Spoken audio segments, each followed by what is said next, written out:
Nyawiji Gusti jroning Ekaristi.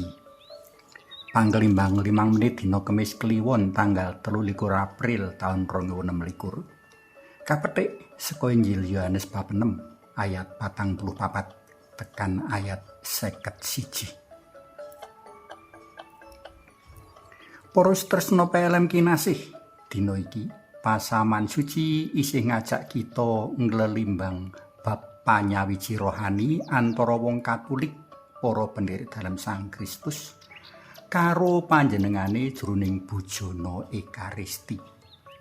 Padha-padha sawijining bujana ing donya, Ekaristi darbi sawetara kaunggulan tinimbang bujana-bujana kang lumrah kaanakake dening manungsa.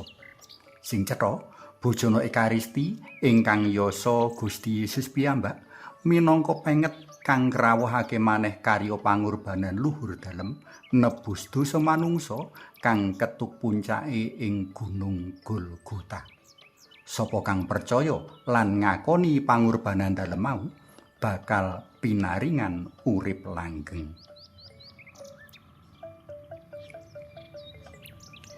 Ing waosan dina iki Gusti Yesus bali nandhesake wedharan jati diri dalem minangka roti urip.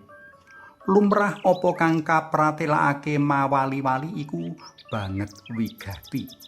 Kanthi mengkono banget prayoga kanggo padha kita pigatekake. Ya aku iki rotining urip kang tedhak saka swarga.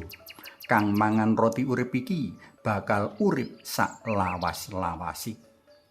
Lan roti kang ndak wenehake yaiku dagingku minangka kanggo uriping donya. Kanthi wedharan iki Gusti bali ngelingake meneh bab jati diri dalem minangka Allah sang sumber urip rohani kang ingutus Allah yang Rama kanggo paring urip marang donya. Nyawiji marang sang sumber urip rohani langgeng temtu bakal katularan urip langgeng uga. Liwat bahagian Ekaristi, Gusti Yesus yasa dalan kanggo kita supaya bisa nyawiji karo panjenengane. Kanthi nambut salira dalem kang arupa roti, kita kasawijikake karo panjenengane.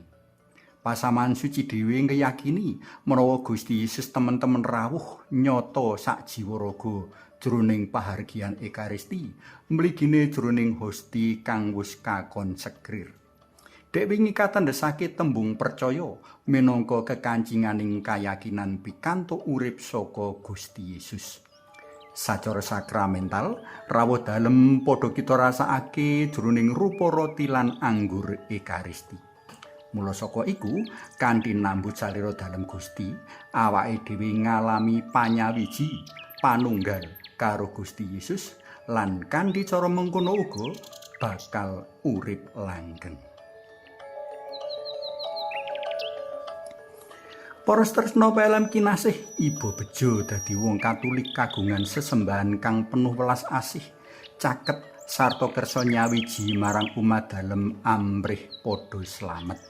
Mula saka iku banget prayoga padha kita aturake agunging panuwun marang Gusti marga wis paring kalodhangan kanggo kita kabeh padha marak jroning pahargyan Ekaristi nyawiji manunggal karo sang rotining urip.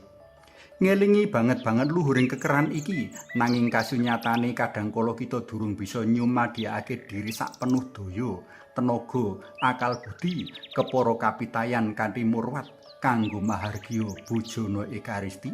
Prayoga padha kita akoni saking lan luput kita banjur padha nyuwun sih pangaksama dalem. Suwawi sami munjuk. Kunjung asma dalam Yang Rama Sang Putra Tuwin Yang Roh Suci. Amin. Sri Yesus sang roti gesang kawula njuk sembah nuwun awet kekeran jati diri paduka minangka rotining gesang ingkang tedhak saking kalanggengan. Kawula marak mring paduka saperlu asrah diri lan kapitayan. Kawula marak paduka saperlu ngangsu rejeki rohani sarta kayakinan kangge sangu tenaga sadangunipun tetirah tumuju daleming Allah Yang Rama. Mugi nurna Yang Rama Yang Putra Tuwin Yang Roh Suci kados sing mula buka sakmenika sarta sak lami-laminipun. Amin. Kunjung asma dalem Yang Rama Sang Putra Tuwin Yang Roh Suci. Amin.